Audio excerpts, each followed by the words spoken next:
The Snow Queen by Hans Christian Andersen.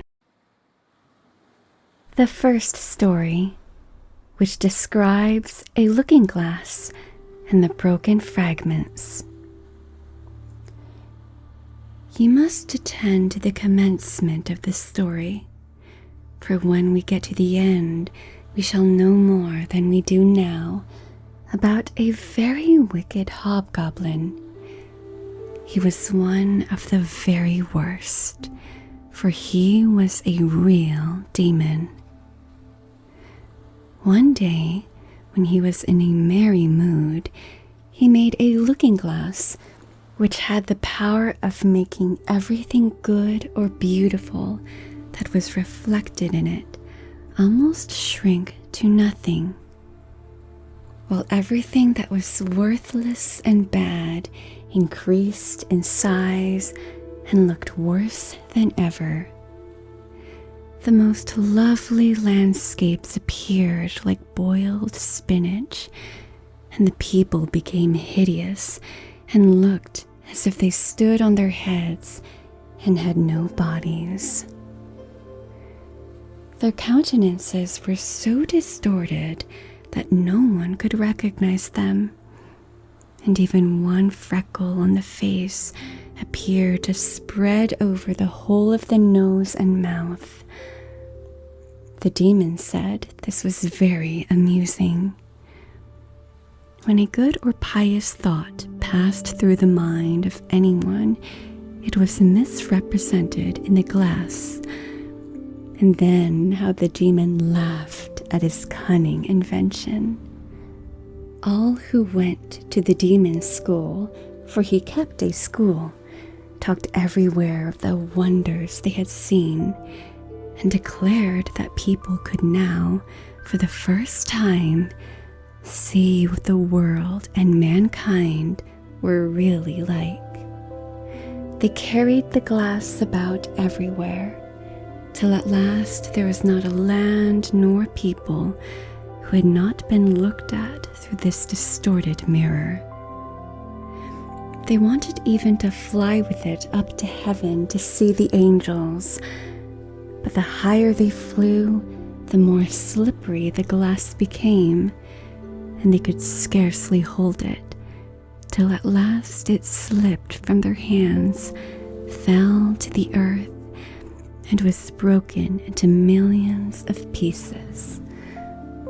But now the looking glass caused more unhappiness than ever, for some of the fragments were not so large as a grain of sand, and they flew about the world into every country.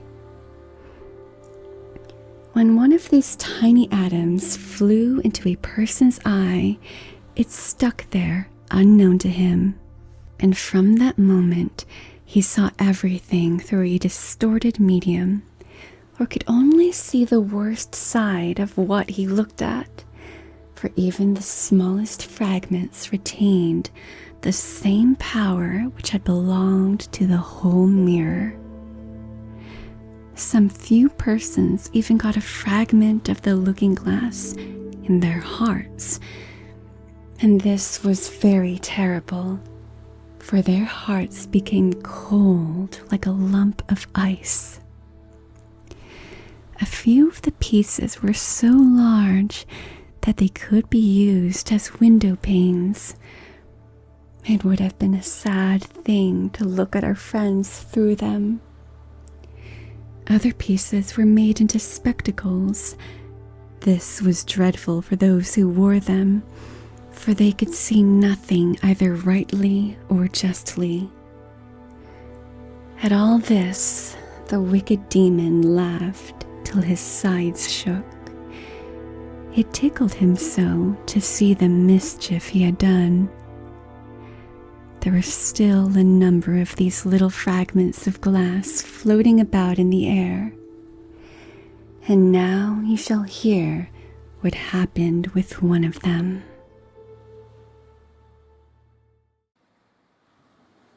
The second story, A Little Boy and a Little Girl. In a large town, full of houses and people. There's not room for everybody to have even a little garden. Therefore, they are obliged to be satisfied with a few flowers in flower pots. In one of these large towns lived 2 poor children who had a garden something larger and better than a few flower pots. They were not brother and sister, but they loved each other almost as much as if they had been. Their parents lived opposite to each other in 2 garrets, where the roofs of neighboring houses projected out towards each other, and the water pipe ran between them. In each house was a little window, so that anyone could step across the gutter from one window to the other.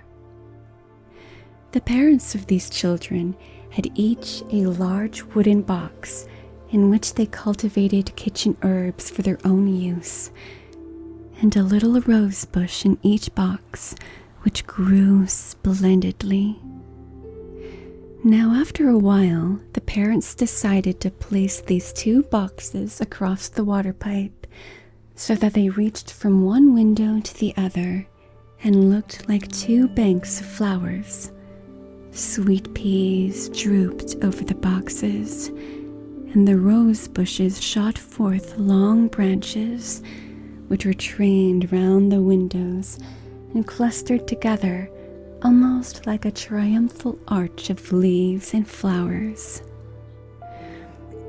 The boxes were very high, and the children knew they must not climb upon them without permission, but they were often, however, allowed to step out together and sit upon their little stools under the rose bushes or play quietly. In winter, all this pleasure came to an end, for the windows were sometimes quite frozen over. But then they would warm copper pennies on the stove and hold the warm pennies against the frozen pane.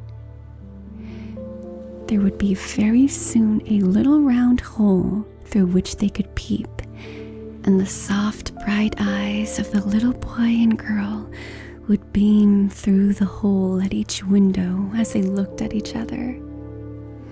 Their names were Kay and Gerda. In summer, they could be together with one jump from the window, but in winter, they had to go up and down the long staircase and out through the snow before they could meet. "See, there are the white bees swarming," said Kay's old grandmother one day when it was snowing. "Have they a queen bee?" asked the little boy, for he knew that the real bees had a queen.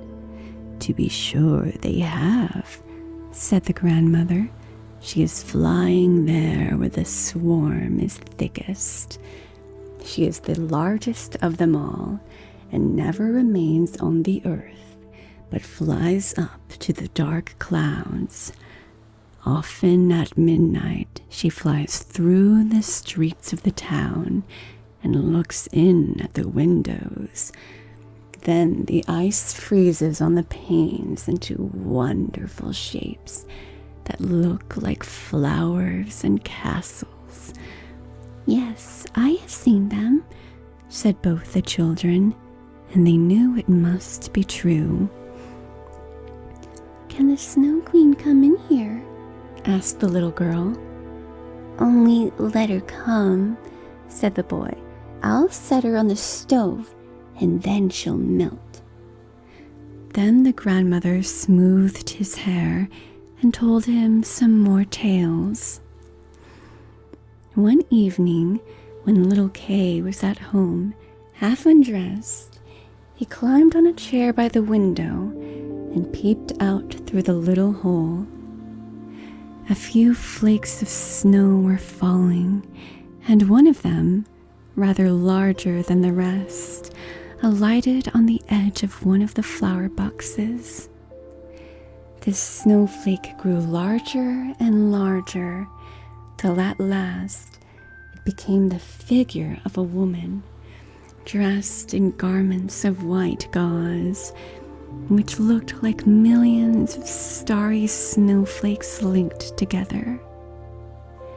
She was fair and beautiful, but made of ice, shining and glittering ice. Still, she was alive, and her eyes sparkled like bright stars, but there was neither peace nor rest in their glance. She nodded towards the window and waved her hand. The little boy was frightened and sprang from the chair. At the same moment, it seemed as if a large bird flew by the window. On the following day, there was a clear frost, and very soon came the spring. The sun shone, the young green leaves burst forth. The swallows built their nests, windows were opened, and the children sat once more in the garden on the roof, high above all the other rooms. How beautiful the roses blossomed this year. The little girl had learned a hymn in which roses were spoken of, and then she thought of their own roses, and she sang the hymn to the little boy, and he sang too. Roses bloom and cease to be, but we shall the Christ child see. Then the little ones held each other by the hand and kissed the roses and looked at the bright sunshine and spoke to it as if the Christ child were there. Those were splendid summer days. How beautiful and fresh it was out among the rose bushes, which seemed as if they would never leave off blooming. One day, Kay and Gerda sat looking at a book full of pictures of animals and birds, and then, just as the clock in the church tower struck 12, Kay said, "Oh, something has struck my heart," and soon after, "There is something in my eye." The little girl put her arm around his neck and looked into his eye, but she could see nothing. "I think it is gone," he said. But it was not gone. It was one of those bits of the looking glass, that magic mirror of which we have spoken, the ugly glass which made everything great and good appear small and ugly, while all that was wicked and bad became more visible, and every little fault could be plainly seen. Poor little Kay had also received a small grain in his heart, which very quickly turned into a lump of ice. He felt no more pain, but the glass was still there. "Why do you cry?" he said at last. "It makes you look ugly. There is nothing the matter with me now. Oh, see," he cried suddenly, "that rose is worm-eaten, and this one is quite crooked. After all, they are ugly roses, just like the box in which they stand." And then he kicked the boxes with his foot and pulled off the 2 roses. "Kay, what are you doing?" cried the little girl. And then, when he saw how frightened she was, he tore off another rose and jumped through his own window away from little Gerda. When she afterwards brought out the picture book, he said it was only fit for babies in long clothes, and when grandmother told any stories, he would interrupt her with "but," or, when he could manage it, he would get behind her chair, put on a pair of spectacles, and imitate her very cleverly to make people laugh. By and by, he began to mimic the speech and gait of persons in the street. All that was peculiar or disagreeable in a person, he would imitate directly, and people said, "That boy will be very clever. He has a remarkable genius." But it was the piece of glass in his eye and the coldness in his heart that made him act like this. He would even tease little Gerda, who loved him with all her heart. His games, too, were quite different. They were not so childish.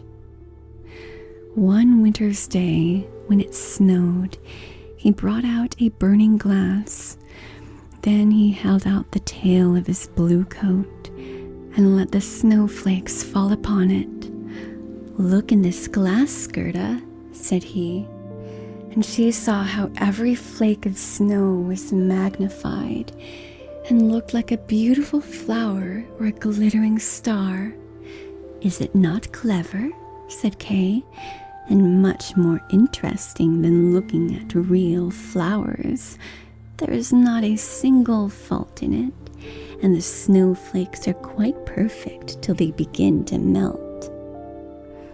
Soon after, Kay made his appearance in large, thick gloves and with his sledge at his back. He called upstairs to Gerda, "I've got to leave to go into the great square where the other boys play and ride." And away he went. In the great square, the boldest among the boys would often tie their sledges to the country people's carts and go with them a good way. This was capital. But while they were all amusing themselves, and Kay with them, a great sledge came by. It was painted white, and in it sat someone wrapped in a rough white fur and wearing a white cap. The sledge drove twice around the square, and Kay fastened his own little sledge to it, so that when it went away, he followed with it. It went faster and faster right through the next street, and then the person who drove turned round and nodded pleasantly to Kay, just as if they were acquainted with each other. But whenever Kay wished to loosen his little sledge, the driver nodded again. So Kay sat still, and they drove out through the town gate. Then the snow began to fall so heavily that the little boy could not see a hand's breadth before him, but still they drove on. Then he suddenly loosened the cord so that the large sled might go on without him. But it was of no use. His little carriage held fast, and away they went like the wind. Then he called out loudly, but no one heard him. When the snow beat upon him, the sledge flew onwards. Every now and then it gave a lump, as if it were going over hedges and ditches. The boy was frightened and tried to say a prayer, but he could remember nothing but the multiplication table. The snowflakes became larger and larger till they appeared like great white chickens.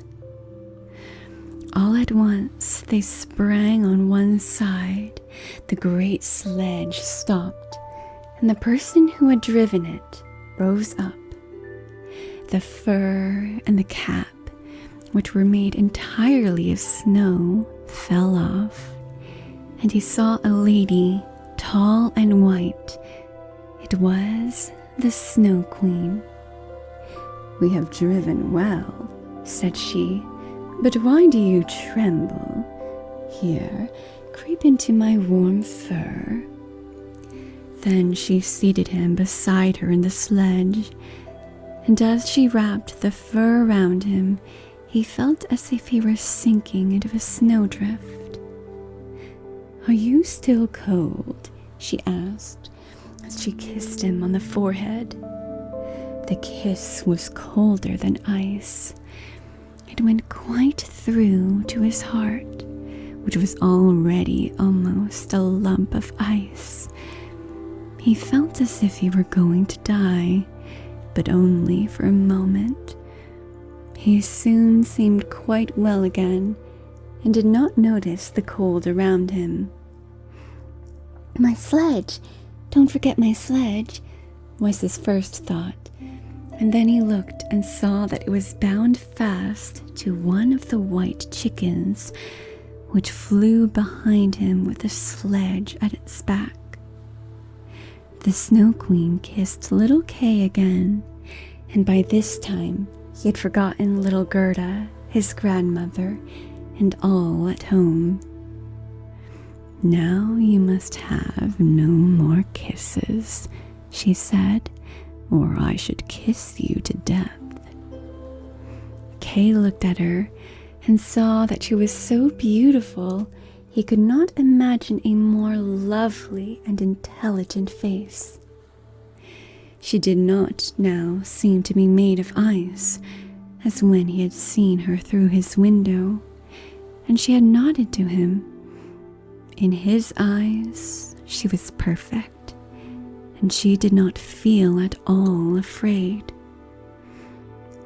He told her he could do mental arithmetic as far as fractions, and that he knew the number of square miles and the number of inhabitants in the country. And she always smiled so that he thought he did not know enough yet. And she looked round the vast expanse as she flew higher and higher with him upon a black cloud, while the storm blew and howled as if it were singing old songs.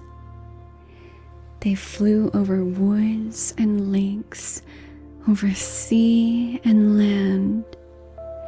Below them roared the wild wind, the wolves howled, and the snow crackled. Over them flew the black screaming crows, and above all shone the moon, clear and bright.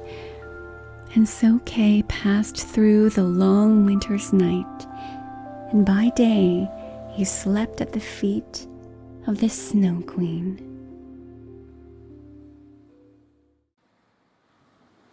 Third story, The Flower Garden of the Woman Who Could Conjure.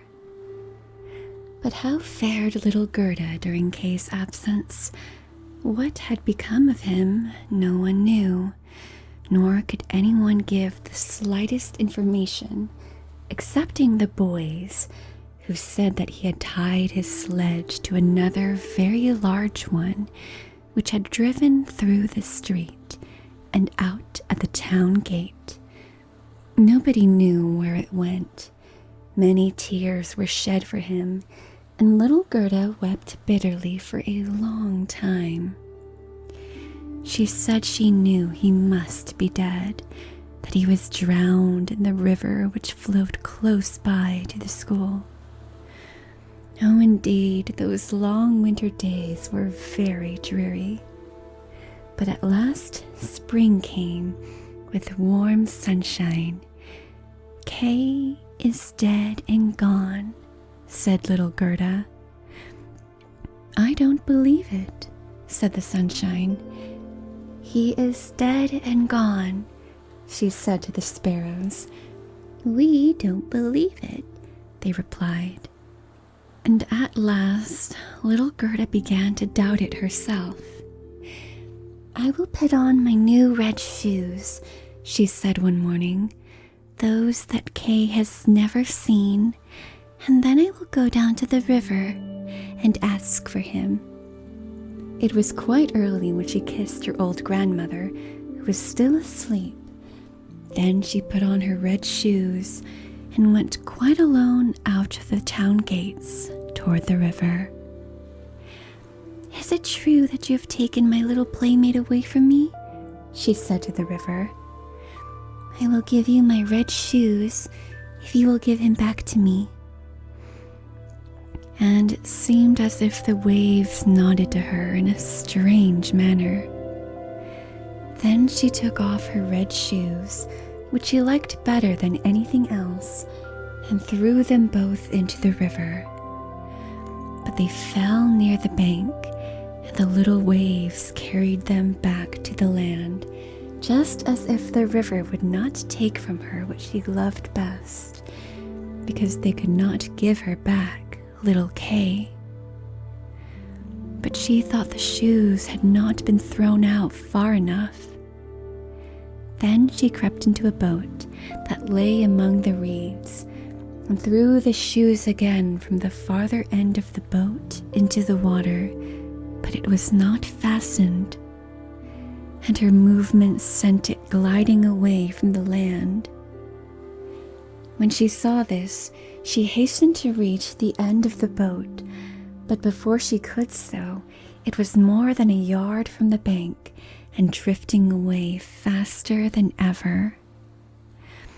Then little Gerda was very much frightened and began to cry, but no one heard her except the sparrows, and they could not carry her to land, but they flew along by the shore and sang as if to comfort her, "Here we are, here we are."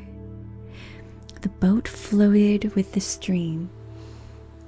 Little Gerda sat quite still, with only her stockings on her feet. The red shoes floated after her, but she could not reach them because the boat kept so much in advance. The banks on each side of the river were very pretty. There were beautiful flowers, old trees, sloping fields in which cows and sheep were grazing, but not a man to be seen. "Perhaps the river will carry me to little Kay," thought Gerda, and then she became more cheerful and raised her head and looked at the beautiful green banks. And so the boat sailed on for hours. At length, she came to a large cherry orchard in which stood a small red house with strange red and blue windows. It had also a thatched roof, and outside were 2 wooden soldiers that presented arms to her as she sailed past. Gerda called out to them, for she thought they were alive, but of course they did not answer. And as the boat drifted nearer to the shore, she saw what they really were. Then Gerda called still louder, and there came a very old woman out of the house, leaning on a crutch. She wore a large hat to shade her from the sun, and on it were painted all sorts of pretty flowers. "You poor little child," said the old woman. "How did you manage to come all this distance into the wide world on such a rapid rolling stream?" And then the old woman walked into the water, seized the boat with her crutch, drew it to land, and lifted Gerda out. And Gerda was glad to feel herself on dry ground, although she was rather afraid of the strange old woman. "Come and tell me who you are," said she, "and how you came here." Then Gerda told her everything, while the old woman shook her head and said, "Hm." And when she had finished, Gerda asked if she had not seen little Kay. And the old woman told her that he had not passed by that way, but he would very likely come. So she told Gerda not to be sorrowful, but to taste the cherries and look at the flowers. They were better than any picture book, for each of them could tell a story. Then she took Gerda by the hand and led her into the little house, and the old woman closed the door.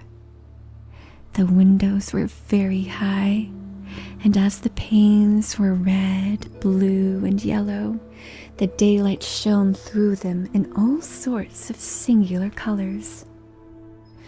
On the table stood beautiful cherries, and Gerda had permission to eat as many as she would. While she was eating them, the old woman combed out her long flaxen ringlets with a golden comb, and the glossy curls hung down on each side of her little round pleasant face, which looked fresh and blooming as a rose. "I have long been wishing for a dear little maiden like you," said the old woman, "and now you must stay with me and see how happily we shall live together." And while she went on combing little Gerda's hair, she thought less and less about her adopted brother Kay, for the old woman could conjure, although she was not a wicked witch. She conjured only a little for her own amusement, and now, because she wanted to keep Gerda. Therefore, she went into the garden and stretched out her crutch towards all the rose trees, beautiful though they were, and they immediately sunk into the dark earth, so that no one could tell where they had once stood. The old woman was afraid that if Gerda saw roses, she would think of those at home, and then remember little Kay and run away. Then she took Gerda into the flower garden. How fragrant and beautiful it was! Every flower that could be thought of for every season of the year was here in full bloom. No picture book could ever have more beautiful colors. Gerda jumped for joy and played till the sun went down behind the tall cherry trees. Then she slept in an elegant bed with red silk flowers, embroidered with colored violets. And then she dreamed as pleasantly as a queen on her wedding day. The next day, and for many days after, Gerda played with the flowers in the warm sunshine. She knew every flower, and yet, although there were so many of them, it seemed as if one were missing, but which it was she could not tell. One day, however, as she sat looking at the old woman's hat with the painted flowers on it, she saw that the prettiest of them all was a rose. The old woman had forgotten to take it from her hat when she made all the roses sink into the earth. But it is difficult to keep the thoughts together in everything. One little mistake upsets all our arrangements. "What? Are there no roses here?" cried Gerda. And she ran out into the garden and examined all the beds and searched and searched. There was not one to be found. Then she sat down and wept, and her tears fell just on the place where one of the rose trees had sunk down. The warm tears moistened the earth, and the rose tree sprouted up at once, blooming as when it had sunk. And Gerda embraced it and kissed the roses, and thought of the beautiful roses at home, and, with them, of little Kay. "Oh, how I have been detained," said the little maiden. "I wanted to seek for little Kay. Do you know where he is?" she asked the roses. "Do you think he is dead?" And the roses answered, "No, he is not dead. We have been in the ground where all the dead lie, but Kay is not there." "Thank you," said little Gerda. And then she went to the other flowers and looked into their little cups and asked, "Do you know where little Kay is?" But each flower, as it stood in the sunshine, dreamed only of its own little fairy tale of history. No one knew anything of Kay. Gerda heard many stories from the flowers as she asked them one after another about him. "And what?" said the tiger lily. "Hark, do you hear the drum? Turn, turn." There were only 2 notes, as always. Turn, turn. Listen to the women's song of mourning. Hear the cry of the priest. In her long red robe stands the widow by the funeral pile. The flames rise around her as she places herself on the dead body of her husband. But she's thinking of the living one in that circle, of him, her son, who lighted those flames. Those shining eyes trouble her heart more painfully than the flames which will soon consume her body to ashes. Can the fire of the heart be extinguished in the flames of the funeral pile? "I don't understand that at all," said little Gerda. "That is my story," said the tiger lily. "What?" says the convolvulus. "Near yonder narrow road stands an old knight's castle. Thick ivy creeps over the old ruined walls, leaf over leaf, even to the balcony, in which stands a beautiful maiden. She bends over the balustrades and looks up the road. No rose on its stem is fresher than she. No apple blossom, wafted by the wind, floats more lightly than she moves. Her silk rustles as she bends over and exclaims, 'Will he not come?'" "Is it Kay you mean?" asked Gerda. "I am only speaking of a story in my dream," replied the flower. "What?" said the little snowdrop. "Between 2 trees is a rope hanging. There is a piece of board upon it. It is a swing. 2 pretty little girls in dresses white as snow, and with long green ribbons fluttering from their hats, are sitting upon it, swinging. Their brother, who is taller than they are, stands in the swing. He has one arm round the rope to steady himself. In one hand he holds a little bowl, and in the other a clay pipe. He is blowing bubbles. As the swing goes on, the bubbles fly upward, reflecting the most beautiful varying colors.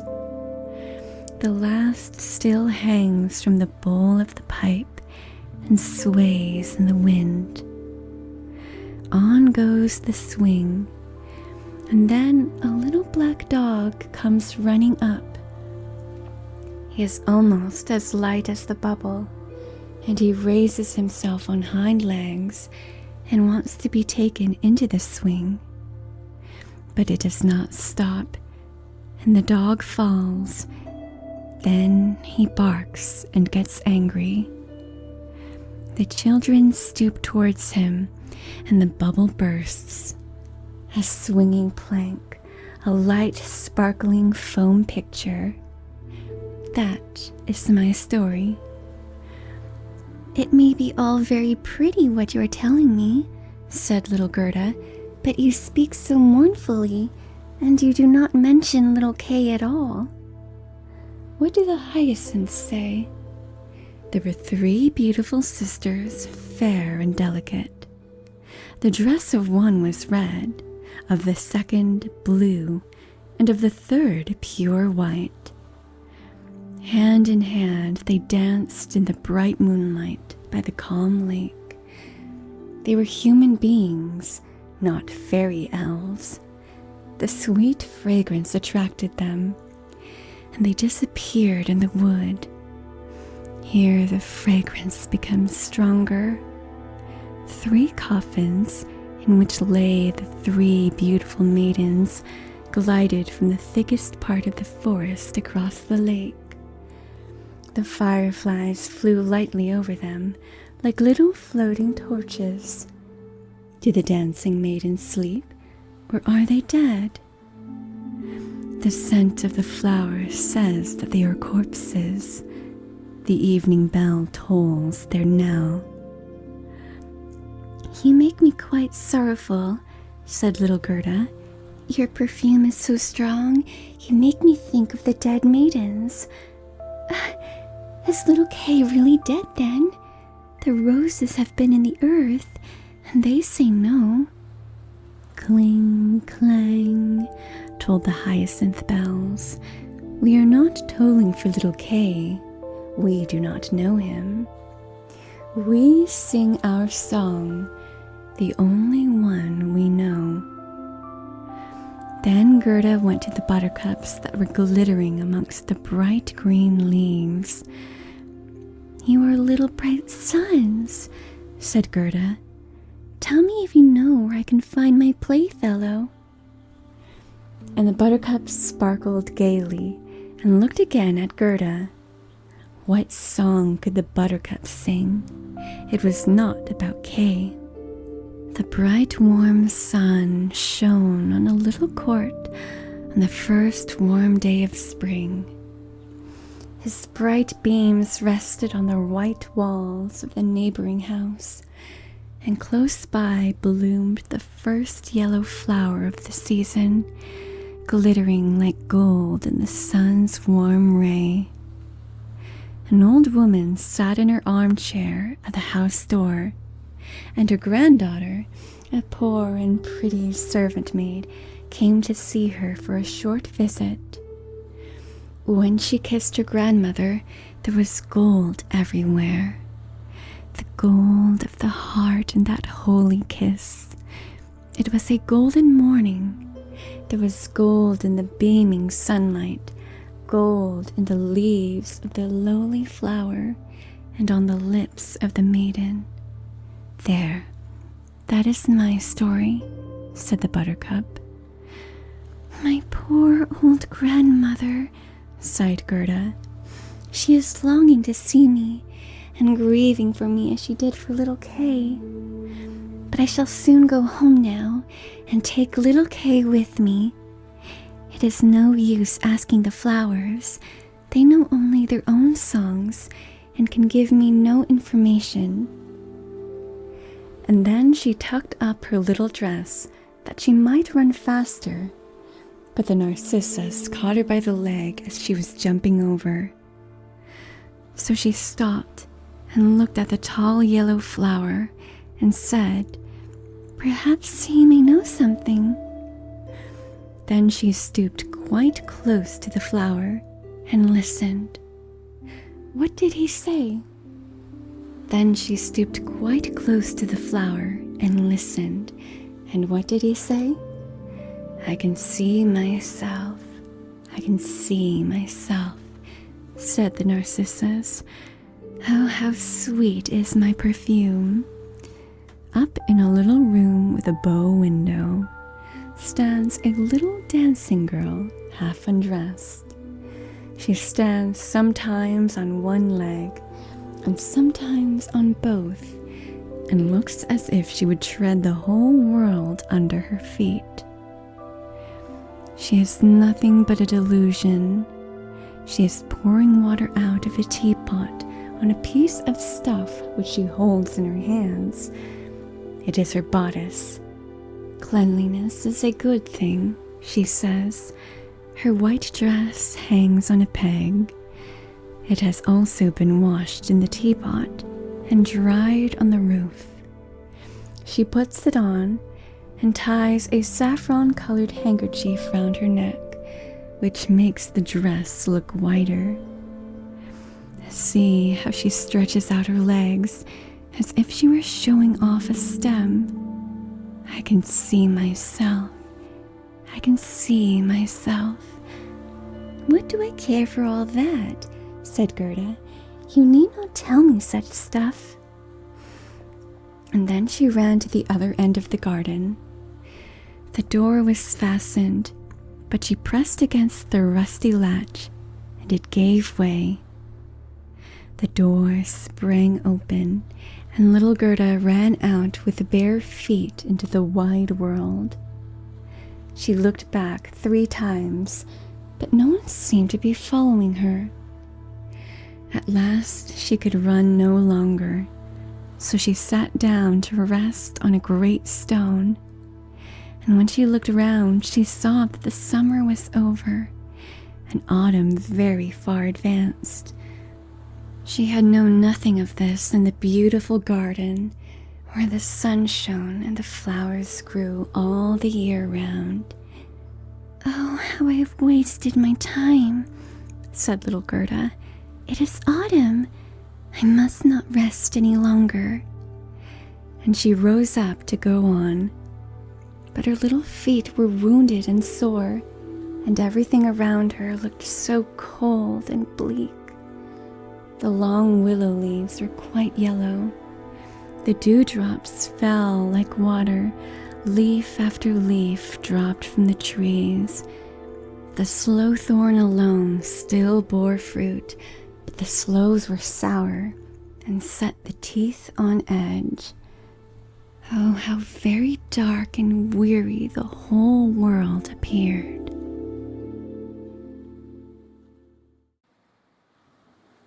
Fourth story, The Prince and Princess. Gerda was obliged to rest again, and just opposite the place where she sat, she saw a great crow come hopping across the snow toward her. He stood looking at her for some time, and then he wagged his head and said, "Caw, caw, good day, good day." He pronounced the words as plainly as he could, because he meant to be kind to the little girl. And then he asked her where she was going all alone in the wide world. The word alone Gerda understood very well, and knew how much it expressed. So then she told the crow the whole story of her life and adventures, and asked him if he had seen little Kay. The crow nodded his head very gravely and said, "Perhaps I have, it may be." "No, do you think you have?"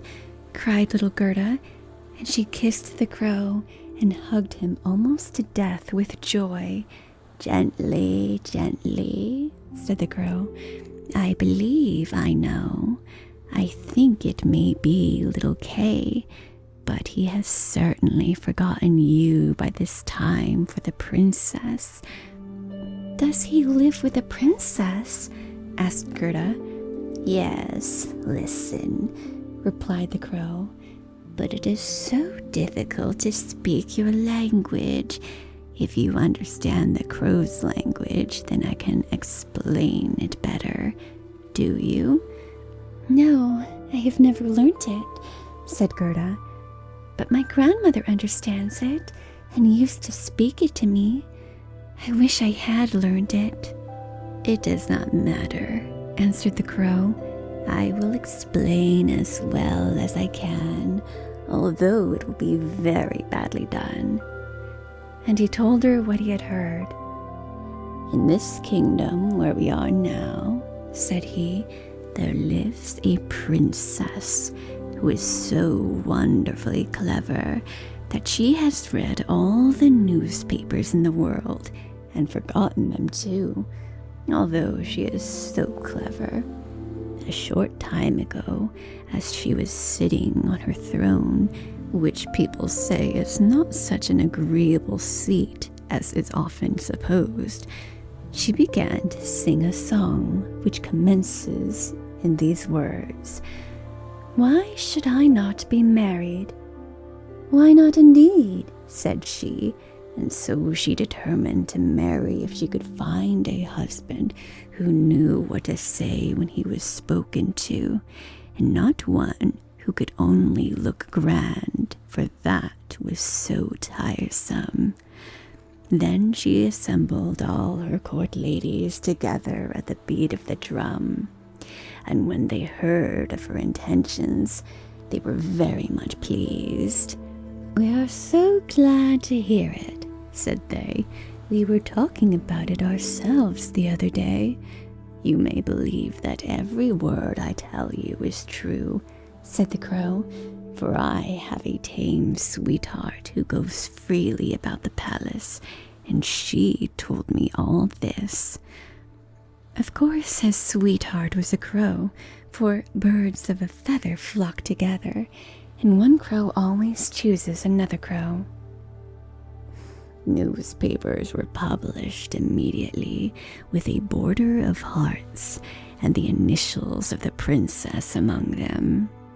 They gave notice that every young man who was handsome was free to visit the castle and speak with the princess, and those who could reply loud enough to be heard when spoken to were to make themselves quite at home at the palace.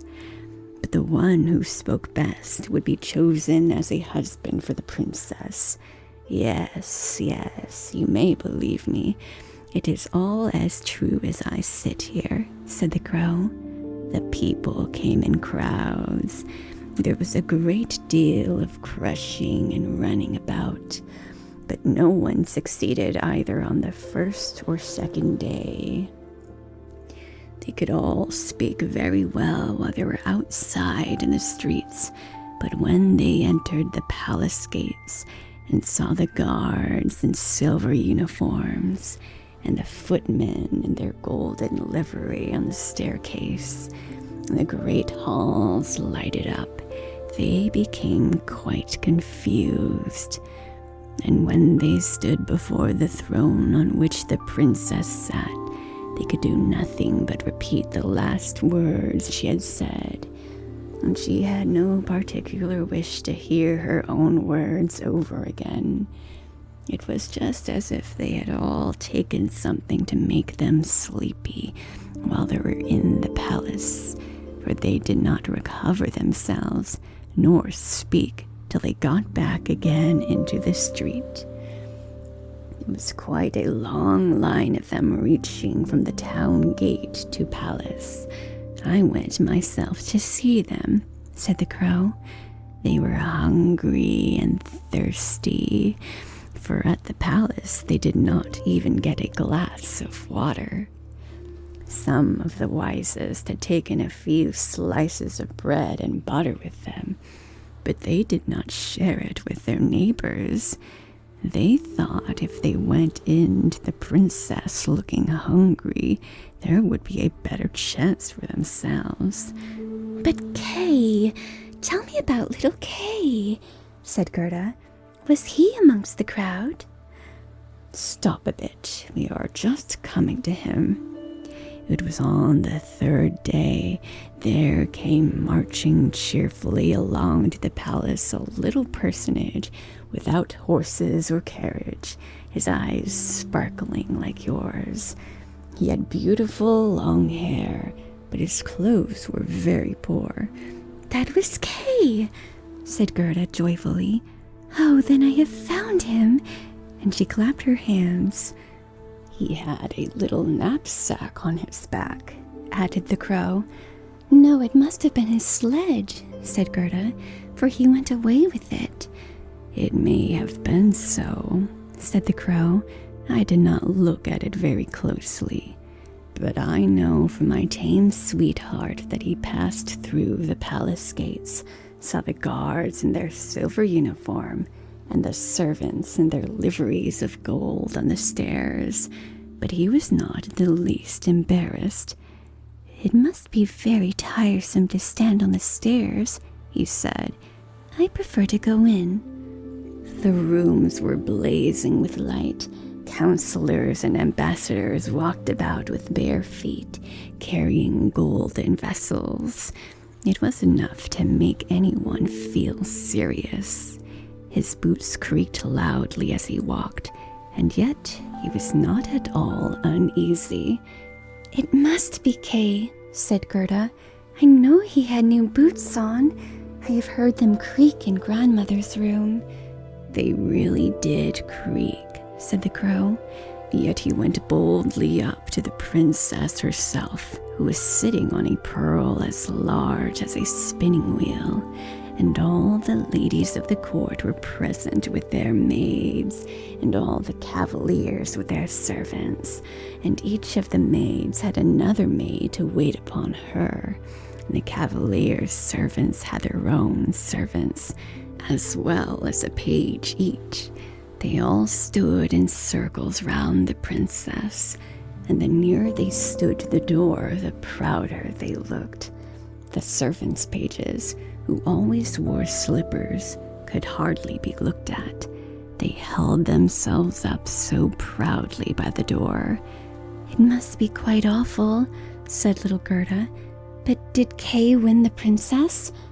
"If I had not been a crow," said he, "I would have married her myself, although I am engaged." He spoke just as well as I do. When I speak the crow's language, so I heard from my tame sweetheart. He was quite free and agreeable, and said he had not come to woo the princess, but to hear her wisdom. And he was as pleased with her as she was with him. "Oh, certainly that was Kay," said Gerda. "He was so clever. He could work mental arithmetic and fractions. Oh, will you take me to the palace?" "It is very easy to ask that," replied the crow, "but how are we to manage it? However, I will speak about it to my tame sweetheart and ask her advice. For I must tell you it will be very difficult to gain permission for a little girl like you to enter the palace." "Oh, yes, but I shall gain permission easily," said Gerda. "For when Kay hears that I am here, he will come out and fetch me in immediately." "Wait for me here by the palings," said the crow, wagging his head as he flew away. It was late in the evening before the crow returned. "Caw, caw," he said.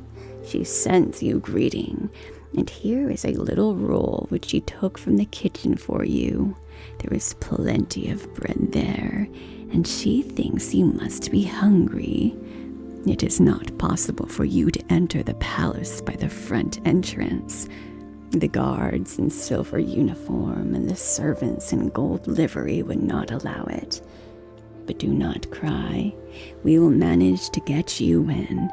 My sweetheart knows a little back staircase that leads to the sleeping arrangements, and she knows where to find the key." They went into the garden through the great avenue, where the leaves were falling one after another, and they could see the light in the palace being put out in the same manner. And the crow led little Gerda to the back door, which stood ajar. Oh, how little Gerda's heart beat with anxiety and longing. It was just as if she were going to do something wrong, and yet she only wanted to know where little Kay was. "It must be he," she thought, "with those clear eyes and that long hair." She could fancy she saw him smiling at her, as he used to at home, when they sat among the roses. He would certainly be glad to see her, and to hear what a long distance she had come for his sake, and to know how sorry they had been at home because he did not come back. Oh, what joy and yet fear she felt. They were now on the stairs, and in a small closet at the top a lamp was burning. In the middle of the floor stood the tame crow, turning her head from side to side and gazing at Gerda, who curtsied as her grandmother had taught her to do. "My betrothed has spoken so very highly of you, my little lady," said the tame crow. "Your life history, Vita, as it may be called, is very touching. If you will take the lamp, I will walk before you. We will go straight along this way, then we shall meet no one." "It seems to me as if somebody were behind us," said Gerda, as something rushed by her like a shadow on the wall, and then horses with flying manes and thin legs, hunters, ladies, and gentlemen on horseback glided by her like shadows on the wall. "They are only dreams," said the crow. "They are coming to fetch the thoughts of the great people out hunting." "All the better, for we shall be able to look at them in their beds more safely. I hope that when you rise to honor and favor, you will show a grateful heart." "You may be quite sure of that," said the crow from the forest. They now came into the first hall, the walls of which were hung with rose-colored satin, embroidered with artificial flowers. Here the dreams again flitted by them, but so quickly that Gerda could not distinguish the royal persons. Each hall appeared more splendid than the last. It was enough to bewilder anyone. At length they reached a bedroom. The ceiling was like a great palm tree with glass sleeves of the most costly crystal, and over the center of the floor 2 beds, each resembling a lily, hung from a stem of gold. One, in which the princess lay, was white, the other was red, and in this Gerda had to seek for little Kay.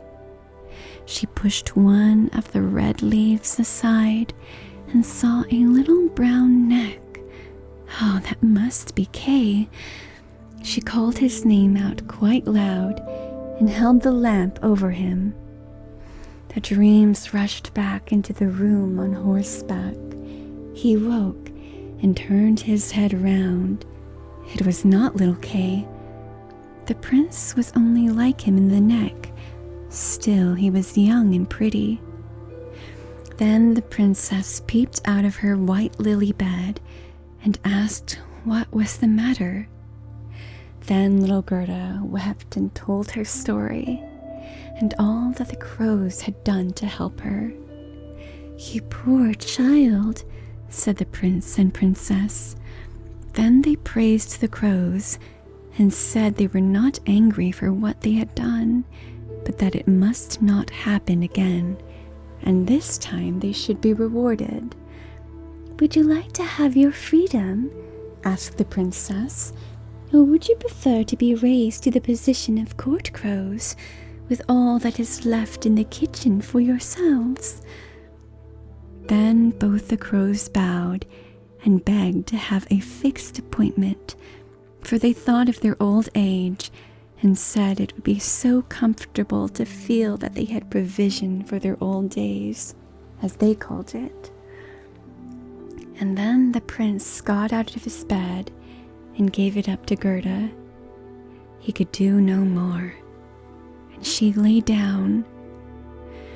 She folded her little hands and thought, "How good everyone is to me, men and animals too." Then she closed her eyes and fell into a sweet sleep. All the dreams came flying back to her, and they looked like angels, and one of them drew a little sledge on which sat Kay and nodded to her. But all this was only a dream and vanished as soon as she awoke. The following day, she was dressed from head to foot in silk and velvet, and they invited her to stay at the palace for a few days and enjoy herself. But she only begged for a pair of boots and a little carriage and a horse to draw it, so that she might go into the wide world to seek for Kay. And she obtained not only boots, but also a muff, and she was neatly dressed. And when she was ready to go, there, at the door, she found a coach made of pure gold, with the coat of arms of the prince and princess shining upon it like a star, and the coachman, footmen, and outriders all wearing golden crowns on their heads. The prince and princess themselves helped her into the coach and wished her success. The forest crow, who is now married, accompanied her for the first 3 miles. He sat by Gerda's side, as he could not bear riding backwards. The tame crow stood in the doorway, flapping her wings. She could not go with them, because she had been suffering from headache ever since the new appointment, no doubt from eating too much. The coach was well stored with sweet cakes, and under the seat were fruit and gingerbread nuts. "Farewell, farewell," cried the prince and princess, and little Gerda wept, and the crow wept. And then, after a few miles, the crow also said farewell, and this was the saddest parting. However, he flew to a tree and stood flapping his black wings as long as he could see the coach, which glittered in the bright sunshine.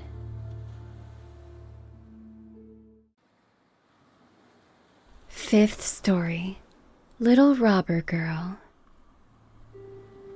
The coach drove on through a thick forest where it lighted up the way like a torch and dazzled the eyes of some robbers who could not bear to let it pass them unmolested. "It is gold, it is gold," cried they, rushing forward and seizing the horses.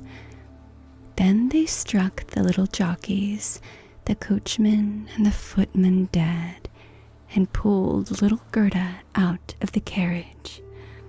"She is fat and pretty, and has been fed with the kernels of nuts," said the old robber woman, who had a long beard and eyebrows that hung over her eyes. "She is as good as a little lamb. How nice she will taste." And as she said this, she drew forth a shining knife that glittered horribly. "Oh!" screamed the old woman the same moment, for her own daughter, who held her back, had bitten her in the ear. She was a wild and naughty girl, and the mother called her an ugly thing, and had not time to kill Gerda. "She shall play with me," said the little robber girl. "She shall give me her muff and her pretty dress and sleep with me in my bed." And then she bit her mother again and made her spring in the air and jump about. And all the robbers laughed and said, "See how she is dancing with her young cub." "I will have a ride in the coach," said the little robber girl, and she would have her own way, for she was so self-willed and obstinate. She and Gerda seated themselves in the coach and drove away over stumps and stones into the depths of the forest. The little robber girl was about the same size as Gerda, but stronger. She had broader shoulders and darker skin. Her eyes were quite black, and she had a mournful look.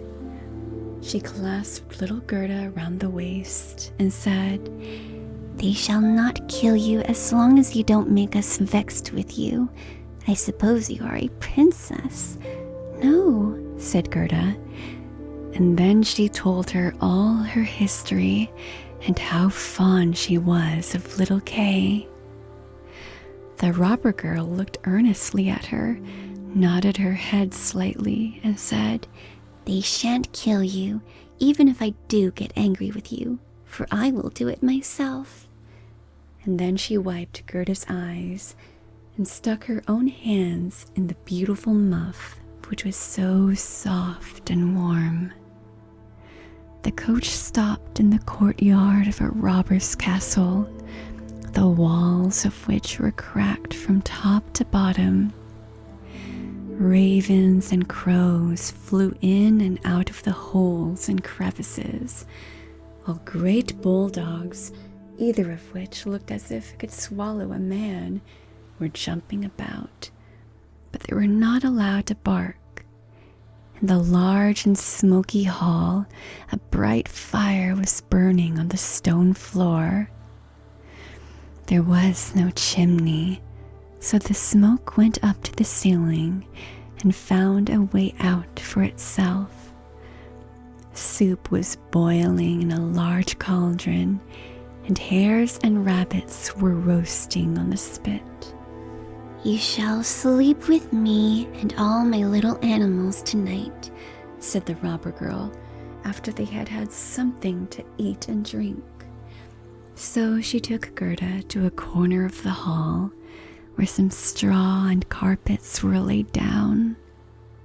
Above them, on laths and perches, were more than 100 pigeons who all seemed to be asleep, although they moved slightly when the two little girls came near them. "These all belong to me," said the robber girl. She seized the nearest to her, held it by the feet, and shook it till it flapped its wings. "Kiss it," cried she, flapping it in Gerda's face. "There sit the wood pigeons," continued she, pointing to a number of laths and a cage which had been fixed into the walls near one of the openings. "Both rascals would fly away directly if they were not closely locked up. And here is my old sweetheart Ba." She dragged out a reindeer by the horn. He wore a bright copper ring round his neck and was tied up. "We are obliged to hold him tight too, or else he would run away from us also. I tickle his neck every evening with my sharp knife, which frightens him very much." And then the robber girl drew a long knife from a chink in the wall and let it slide gently over the reindeer's neck. The poor animal began to kick, and the little robber girl laughed and pulled down Gerda into bed with her. "Will you have that knife with you while you are asleep?" asked Gerda, looking at it in great fright. "I always sleep with a knife by me," said the robber girl. "No one knows what may happen. But now tell me again all about little Kay and why you went out into the world." Then Gerda repeated her story over again, while the wood pigeons in the cage over her cooed, and the other pigeons slept. The little robber girl put one arm across Gerda's neck and held the knife in the other, and was soon fast asleep and snoring. But Gerda could not close her eyes at all. She knew not whether she was to live or die.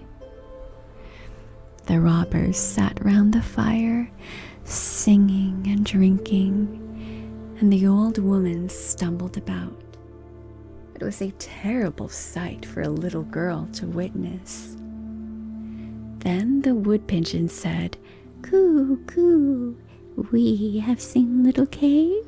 A white fowl carried his sledge, and he sat in the carriage of the Snow Queen, which drove through the wood while we were lying in our nest. She blew upon us, and all the young ones died, excepting us two. Coo, coo." "What are you saying up there?" cried Gerda. "Where was the Snow Queen going? Do you know anything about it?" "She was most likely traveling to Lapland, where there is always snow and ice. Ask the reindeer that is fastened up there with a rope." "Yes, there is always snow and ice," said the reindeer. "and it is a glorious place. You can leap and run about freely on the sparkling ice plains. The Snow Queen has her summer tent there, but her strong castle is at the North Pole on an island called Spitsbergen. Oh, Kay, little Kay, sighed Gerda. Lie still, said the robber girl, or I shall run my knife into your body. In the morning, Gerda told her all that the wood pigeons had said, and the little robber girl looked quite serious and nodded her head and said, That is all talk, that is all talk. Do you know where Lapland is? She asked the reindeer. "Who should know better than I do?" said the animal, while his eyes sparkled. "I was born and brought up there, and used to run about the snow-covered plains." Now listen, said the robber girl. All our men are gone. Only Mother is here, and here she will stay. But at noon she always drinks out of a great bottle, and afterwards sleeps for a little while. And then I'll do something for you. Then she jumped out of bed, clasped her mother around the neck, and pulled her by the beard, crying, My own little nanny goat, good morning. Then her mother filliped her nose till it was quite red, and she did it all for love. When the mother had drunk out of the bottle and was gone to sleep, the little robber maiden went to the reindeer and said, I should like very much to tickle your neck a few times more with my knife, for it makes you look so funny. But never mind, I will untie your cord and set you free, so that you may run away to Lapland. But you must make good use of her legs, and carry this little maiden to the castle of the Snow Queen, where her playfellow is. You have heard what she told me, for she spoke loud enough, and you were listening. Then the reindeer jumped for joy, and the little robber girl lifted Gerda on his back, and had the forethought to tie her on, and even to give her her own little cushion to sit on. Here are your fur boots for you, said she, for it will be very cold, but I must keep them off. It is so pretty. However, you shall not be frozen for the want of it. Here are my mother's large warm mittens. They will reach up to your elbows. Let me put them on. There.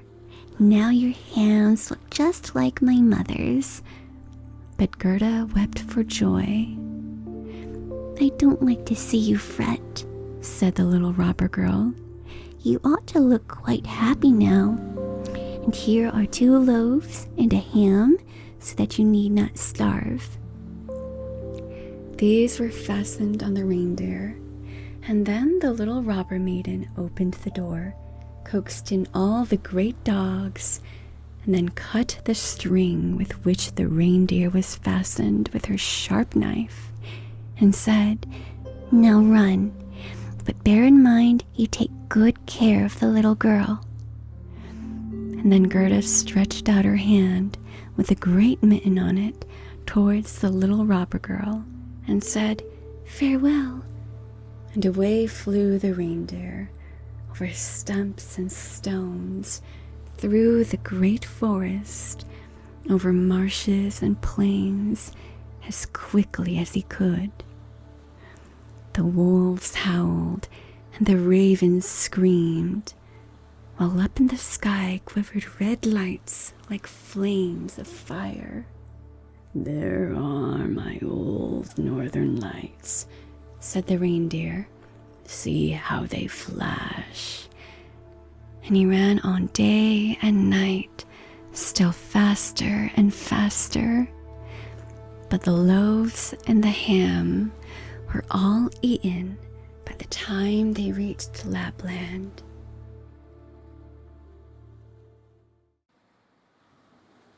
Sixth story, The Lapland Woman and the Finland woman. They stopped at a little hut. It was very mean looking. The roof sloped nearly down to the ground, and the door was so low that the family had to creep in on their hands and knees when they went in and out.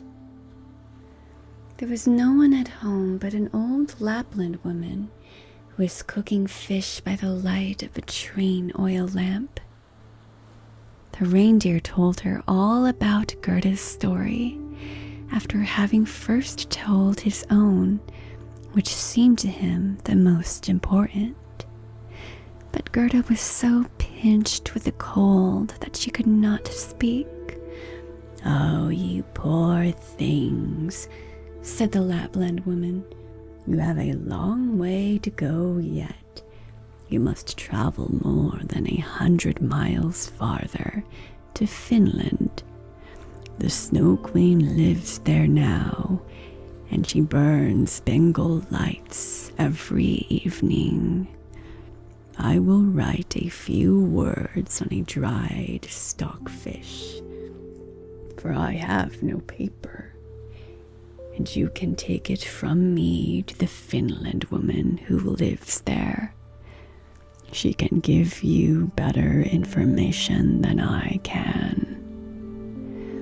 So when Gerda was warmed and had taken something to eat and drink, the woman wrote a few words on the dried fish and told Gerda to take great care of it. Then she tied her again on the reindeer, and he set off at full speed. Flash, flash, went the beautiful blue northern lights in the air the whole night long. And at length they reached Finland and knocked at the chimney of the Finland woman's hut, for it had no door above the ground. They crept in, but it was so terribly hot inside that the woman wore scarcely any clothes. She was small and very dirty looking. She loosened little Gerda's dress and took off the fur boots and the mittens, or Gerda would have been unable to bear the heat. And then she placed a piece of ice on the reindeer's head and read what was written on the dried fish. After she had read it 3 times, she knew it by heart, so she popped the fish into the soup saucepan, as she knew it was good to eat and never wasted anything. The reindeer told his own story first, and then little Gerda's, and the Finlander twinkled with her clever eyes, but she said nothing. "You are so clever," said the reindeer. "I know you can tie all the winds of the world with a piece of twine. If a sailor unties one knot, he has a fair wind. When he unties the second, it blows hard. But if the third and fourth are loosened, then comes a storm, which will root up whole forests. Cannot you give this little maiden something which will make her as strong as 12 men to overcome the Snow Queen?" "The power of 12 men," said the Finland woman. "That would be of very little use." But she went to a shelf and took down and unrolled a large skin on which were inscribed wonderful characters, and she read till the perspiration ran down from her forehead. But the reindeer begged so hard for little Gerda, and Gerda looked at the Finland woman with such beseeching, tearful eyes that her own eyes began to twinkle again. So she drew the reindeer into a corner and whispered to him while she laid a fresh piece of ice on his head. Little Kay is really with the Snow Queen, but he finds everything there so much to his taste and his liking that he believes it is the finest place in the world. But this is because he has a piece of broken glass in his heart and a little piece of glass in his eye.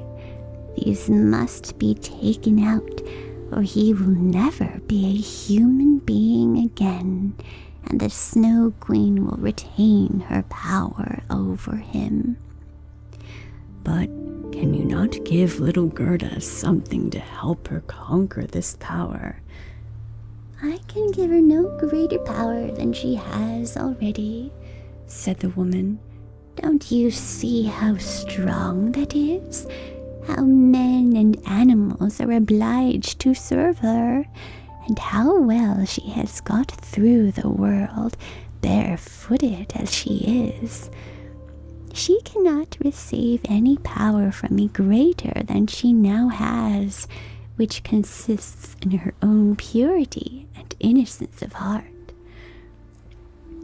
If she cannot herself obtain access to the Snow Queen and remove the glass fragments from little Kay, we can do nothing to help her. 2 miles from here, the Snow Queen's garden begins. You can carry the girl so far and set her down by the large bush which stands in the snow, covered with red berries. Do not stay gossiping, but come back here as quickly as you can. Then the Finland woman lifted little Gerda up on the reindeer, and he ran away with her as quickly as he could. Oh, I've forgotten my boots and my mittens, cried little Gerda as soon as she felt the cutting cold. But the reindeer dared not stop, so he ran on till he reached the bush with the red berries.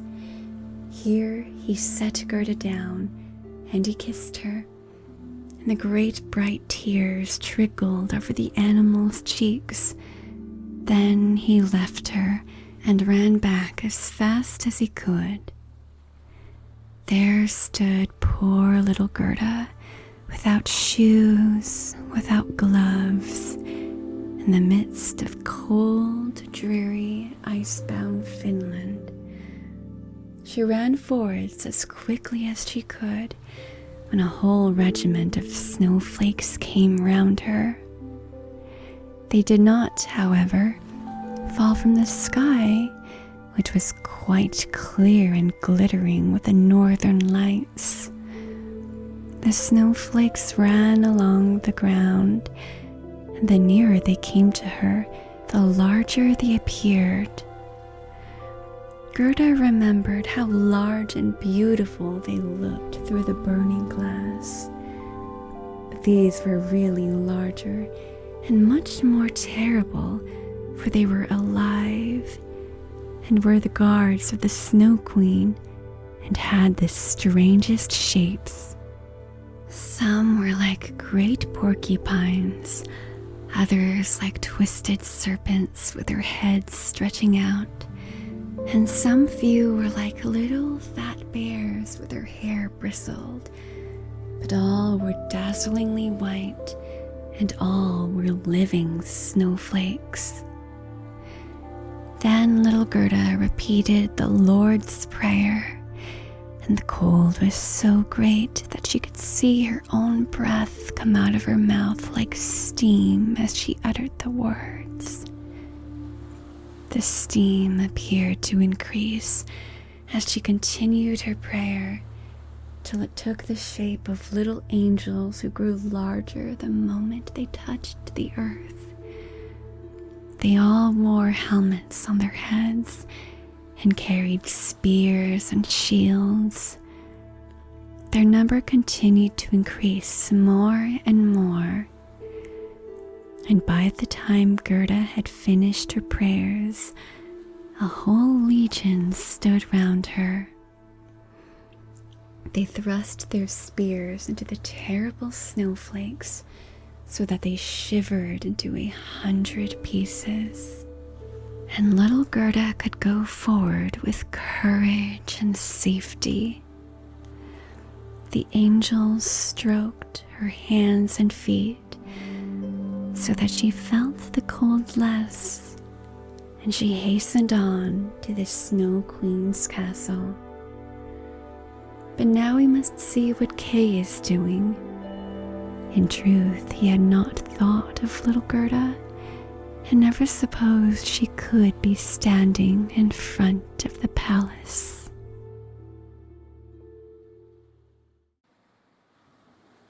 Seventh story of the Palace of the Snow Queen and what happened there at last. The walls of the palace were formed of drifted snow, and the windows and doors of the cutting winds. There were more than 100 rooms in it, all as if they had been formed with snow blown together. The largest of them extended for several miles. They were all lighted up by the vivid light of the aurora, and they were so large and empty, so icy cold and glittering. There were no amusements here, not even a little bear's ball, when the storm might have been the music, and the bears could have danced on their hind legs and shown their good manners. There were no pleasant games of snapdragon or touch, or even a gossip over the tea table. For the young lady foxes, empty, vast, and cold, were the halls of the Snow Queen. The flickering flame of the northern lights could be plainly seen, whether they rose high or low in the heavens, from every part of the castle. In the midst of his empty, endless hall of snow was a frozen lake, broken on its surface into 1,000 forms. Each piece resembled another, from being in itself perfect as a work of art. And in the center of this lake sat the Snow Queen when she was at home. She called the lake the Mirror of Reason, and said that it was the best, and indeed the only one in the world. Little Kay was quite blue with cold, indeed almost black, but he did not feel it, for the Snow Queen had kissed away the icy shiverings, and his heart was already a lump of ice. He dragged some sharp, flat pieces of ice to and fro, and placed them together in all kinds of positions, as if he wished to make something out of them. Kay's fingers were very artistic. It was the icy game of reason at which he played, and in his eyes the figures were very remarkable and of the highest importance. This opinion was owing to the piece of glass still sticking in his eye.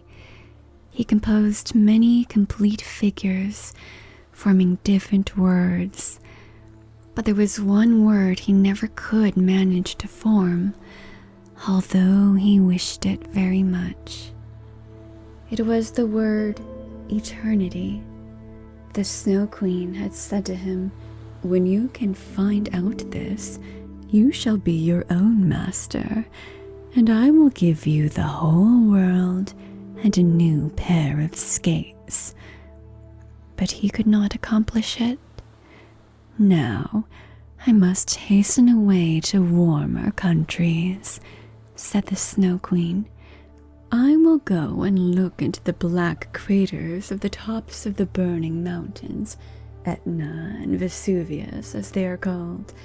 I shall make them look white, which will be good for them, and for the lemons and the grapes."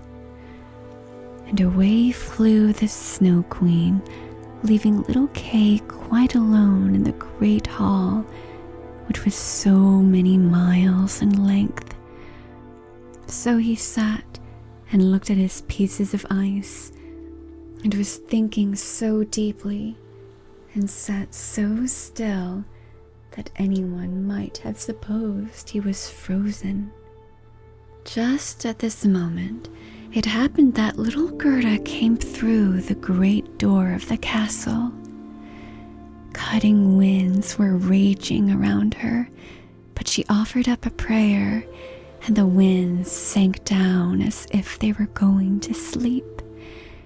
And she went on till she came to the large empty hall and caught sight of Kay. She knew him directly. She flew to him and threw her arms round his neck and held him fast while she exclaimed, "Kay, dear little Kay, I have found you at last." But he sat quite still, stiff and frozen. Then little Gerda wept hot tears, which fell on his breast and penetrated into his heart, and thawed the lump of ice, and washed away the little piece of glass which had stuck there. Then he looked at her, and she sang, "Roses bloom and cease to be, but we shall the Christ child see." Then Kay burst into tears, and he wept so that the splinter of glass swam out of his eye. Then he recognized Gerda and said joyfully, "Gerda, Gerda, dear little Gerda, where have you been all this time, and where have I been?" And he looked all around him and said, "How cold it is, and how large and empty it all looks." And he clung to Gerda, and she laughed and wept for joy. It was so pleasing to see them that the pieces of ice even danced about. And when they were tired and went to lie down, they formed themselves into the letters of the word which the Snow Queen had said he must find out before he could be his own master, and have the whole world in a pair of new skates. Then Gerda kissed his cheeks, and they became blooming, and she kissed his eyes, and they shone like her own. Then she kissed his hands and his feet, and he became quite healthy and cheerful. The Snow Queen might come home now when she pleased, for there stood his certainty of freedom and the word she wanted, written in shining letters of ice. Then they took each other by the hand and went forth from the great palace of ice. They spoke of the grandmother and of the roses on the roof, and as they went on, the winds were at rest, and the sun burst forth. When they arrived at the bush with red berries, there stood the reindeer waiting for them. And he had brought on another reindeer with him, whose udders were full, and the children drank her warm milk and kissed her on the mouth. Then they carried Kay and Gerda first to the Finland woman, where they warmed themselves thoroughly in the hot room, and she gave them directions about their journey home. Next, they went to the Lapland woman, who had made some new clothes for them, and put their sleighs in order. Both the reindeer ran by their side and followed them as far as the boundaries of the country, where the first green leaves were budding. And here they took leave of the two reindeers and the Lapland woman, and all said farewell. Then the birds began to twitter, and the forest too was full of green young leaves, and out of it came a beautiful horse, which Gerda remembered, for it was one which had drawn the golden coach. A young girl was riding upon it, with a shining red cap on her head and pistols in her belt. It was the little robber maiden who had got tired of staying at home. She was going first to the north, and if that did not suit her, she meant to try some other part of the world. She knew Gerda directly, and Gerda remembered her. It was a joyful meeting. You are a fine fellow to go gadding about in this way, said she to little Kay. I should like to know whether you deserve that anyone should go to the end of the world to find you. But Gerda patted her cheeks and asked after the prince and princess. They are gone to foreign countries, said the robber girl. And the crow? asked Gerda. Oh, the crow is dead, she replied. His tame sweetheart is now a widow and wears a bit of black worsted round her leg. She mourns very pitifully, but it is all stuff. But now tell me how you managed to get him back. Then Gerda and Kay told her all about it. Snip, snap, snare. It's all right at last, said the robber girl. Then she took both their hands and promised that if she ever would pass through the town, she would call and pay them a visit. And then she rode away into the wide world. But Gerda and Kay went hand in hand towards home. And as they advanced, spring appeared more lively with its green verdure and its beautiful flowers. Very soon they recognized the large town where they lived, the tall steeples of the churches, in which the sweet bells were ringing a merry peal as they entered it, and found their way to the grandmother's door. They went upstairs into the little room, where all looked just as it used to. The clock was going tick, tick, and the hands pointed to the time of day. But as they passed through the door into the room, they perceived that they were both grown up and become a man and a woman. The roses out on the roof were in full bloom and peeped in at the window, and there stood the little chairs on which they had sat when they were children. And Kay and Gerda seated themselves each on their own chair and held each other by the hand, while the cold, empty grandeur of the Snow Queen's palace vanished from their memories like a painful dream. The grandmother sat in God's bright sunshine, and she read aloud from the Bible, "Except ye become as little children, ye shall in no wise enter into the kingdom of God." And Kay and Gerda looked into each other's eyes, and all at once understood the words of the old song. Roses bloom and cease to be, but we shall the Christ child see. And they both sat there, grown up, yet children at heart. And it was summer, warm, beautiful summer.